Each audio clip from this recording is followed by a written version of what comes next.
E mais, o Brasil tem um conjunto de regras. Não é que o Brasil não tem regra nenhuma.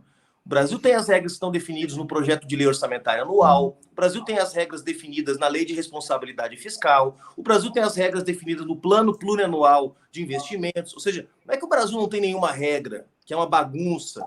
Não, não. O Brasil tem uma série de regras fiscais. O Daniel Miage faz duas perguntas aqui. Uma para o Daniel, então já embarca o Daniel aqui com uma questão e outra para o Juliano Medeiros, aí na sequência o Juliano. Ó, o Daniel pergunta: Juliano, como criar arcabouço progressista sem correr o risco do Congresso recusar? Boa questão para o Juliano, ele responde na sequência. Antes disso, Daniel, dá para ter esperança de salvar o ensino médio, ainda que parcialmente? E aí eu registro o Pedro Uczai, que entrevistei aqui na sexta-feira, coordenador, na quinta-feira, coordenador do bloco de esquerda do PT, diz que a posição do bloco de esquerda em relação ao ensino médio é diferente da posição em relação ao arcabouço fiscal. No arcabouço fiscal vai se votar a favor com emendas, que é a posição que o Juliano trouxe aqui dos partidos de esquerda. Em relação ao ensino médio, ele falou não tem, rejeição total do ensino médio. Daniel, como está esse assunto e dá para ter esperança de que vai dar para salvar o ensino médio? Bom, primeiro quero concordar, antes de falar sobre o ensino médio, quero concordar com o Genuíno e parabenizar o Juliano, tem feito um trabalho brilhante na defesa dos direitos sociais e na defesa por uma nova economia, né? Ele falou do Davi, o pessoal tem tido essa característica de trabalhar de forma bastante intensa a questão econômica, desde a campanha do Boulos em 2018, o Juliano estava na coordenação, a gente conseguiu trabalhar essa questão de construir uma nova economia, uma economia que esteja a serviço das pessoas, né? E a gente viveu no Brasil sempre uma economia em que as pessoas estão a serviço dela. Então, inverter essa lógica é fundamental. Agora, sobre a questão do ensino médio, Mauro, eu tive no Ceará na semana passada e, Genuíno, você não tem noção do que aconteceu lá. A Assembleia Legislativa do Ceará tinha gente saindo pelo ladrão, não tinha mais espaço, todo mundo favorável à revogação da matéria, a própria Secretaria de Estado da Educação do Ceará, ali numa situação em que estava francamente minoritária a posição dela, reconheceu que existem inúmeros problemas em relação à reforma do ensino médio. Aí eu quero responder para o Daniel, que sempre está aqui conosco, né, Mauro? Mandar um abraço para o Daniel Miage e dizer que ou a reforma ela vai morrer por morte morrida, só que se for dessa forma, quem vai ficar responsável por cuidar desse cadáver é o governo Lula, e a gente não quer isso. Como o Genuíno, como o Juliano, a gente ajudou a eleger o presidente Lula, trabalha em favor do governo, no sentido de que nós consideramos que é um governo estratégico para o presente e para o futuro do país, e é um governo de reconstrução da nação, então não tenho dúvida de que o presidente precisa rever, inclusive, a maneira como tem lidado com a questão da reforma do ensino médio, mas eu não vejo chance dela sobreviver. Qual que é o caminho que a gente tem que tomar agora? A gente tem que abreviar esse processo, tem que, de fato, construir uma reforma que vai passar pelo Congresso Nacional de revogação por substituição do modelo do novo ensino médio, né? Então, o que significa isso? Significa acabar com o núcleo central do novo ensino médio, que são os itinerários formativos, que são impossíveis de serem implementados e que têm toda uma característica neoliberal que foi bem trazida aqui pelo meu grande amigo Genuíno. Então, eu estou bastante esperançoso. Agora, eu acho que não vale a pena o governo insistir em permanecer prejudicando os estudantes. Só para vocês terem uma ideia, a última questão que eu falo sobre esse tema, na semana passada ocorreu um seminário na USP de Ribeirão Preto, montado por pessoas que defendem a reforma do ensino médio. Eles reconheceram que, de fato, essa reforma não consegue sobreviver e que o Exame Nacional de Ensino Médio, o Enem, não pode tomar como base a reforma. Então, está praticamente decretado o fim da reforma. Basta agora que a gente tome essa decisão no Congresso Nacional. Não tem jeito, tem que passar pelo Congresso. Eu tenho certeza que, como é uma lei ordinária, Juliano, a gente tem amplas condições de construir uma maioria tranquila, tanto na Câmara como no Senado. Interessante. Boa. Então, Daniel nos traz boas notícias. Boas notícias. Porque andamos precisando de boas notícias, viu? Ótima notícia essa, ótima notícia. Não é ótima notícia se o presidente Lula insistir em manter essa reforma, né?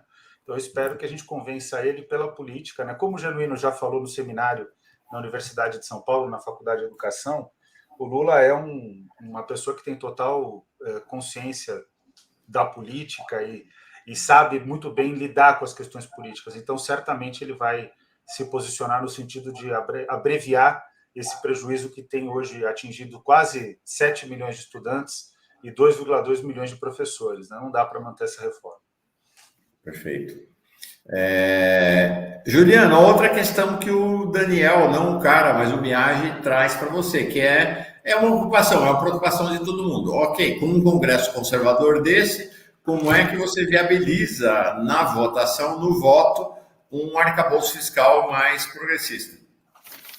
Olha, o primeiro, acho que nós estamos falando do Genuíno, Daniel e eu, da mesma coisa, né? Nós estamos falando de para onde vai esse projeto, né? É um projeto que inicialmente tinha um núcleo mais de centro-esquerda, mais anti-neoliberal, que no segundo turno ganhou o apoio, a adesão de setores mais amplos, veio a Simone Tebet, veio outros atores, e que depois da vitória ganhou a adesão de mais setores, né? Setores que não compartilham do nosso projeto. Então, o que nós estamos falando aqui, em última instância, é de disputar o rumo do projeto, né? Porque todos nós aqui estamos de acordo, Mauro, que se o governo Lula der errado, se o governo Lula frustrar as expectativas de quem quis mudança no Brasil, isso vai pavimentar a volta da extrema-direita.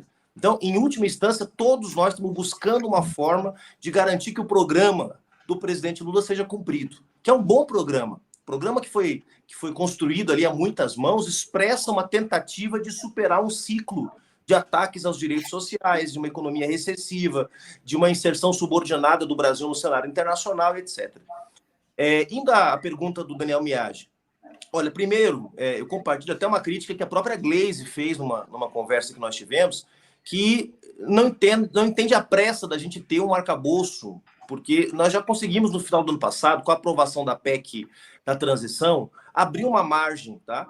E mais, o Brasil tem um conjunto de regras. Não é que o Brasil não tem regra nenhuma. O Brasil tem as regras que estão definidas no projeto de lei orçamentária anual. O Brasil tem as regras definidas na lei de responsabilidade fiscal. O Brasil tem as regras definidas no plano plurianual de investimentos. Ou seja, não é que o Brasil não tem nenhuma regra, que é uma bagunça. Não. O Brasil tem uma série de regras fiscais. A questão é que, além dessas regras fiscais, foi criado essa jabuticaba, que foi o teto de gastos, né?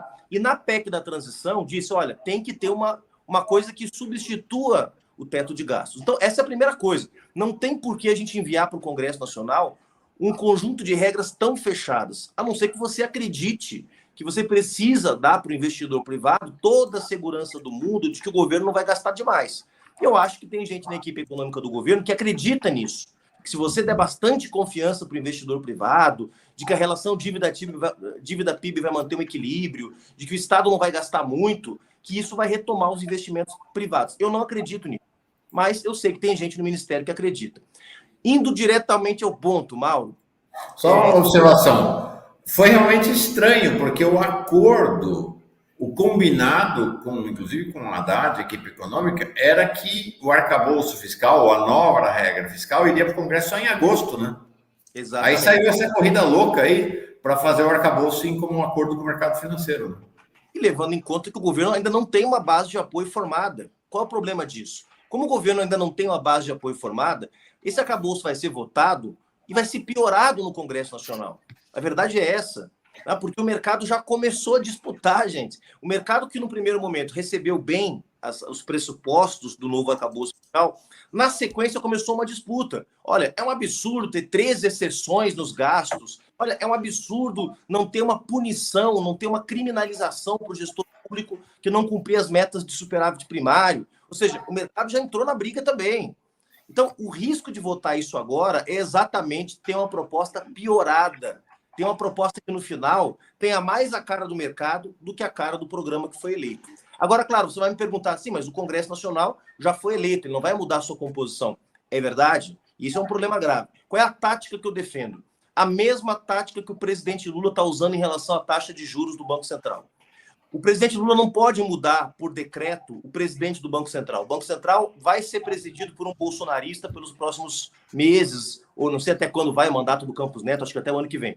Então, não pode base em relação a isso, a não ser que o Congresso Nacional quisesse depor o Campos Neto, o que eu apoiaria prontamente. Mas como eu acho que isso não vai acontecer, o que o presidente Lula está fazendo? Está fazendo um debate público com a sociedade brasileira sobre o absurdo que é você ter uma taxa de juros de 13,75% ao ano.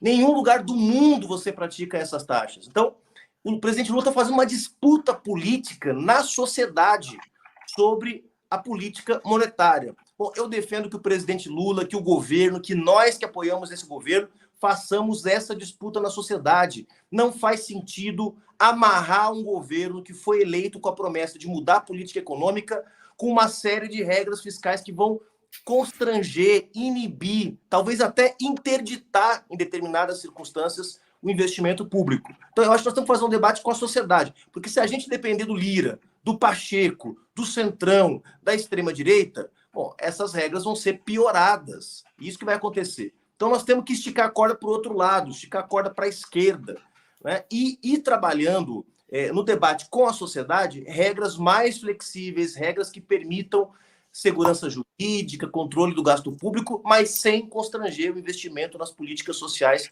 que é isso que a gente precisa. É isso.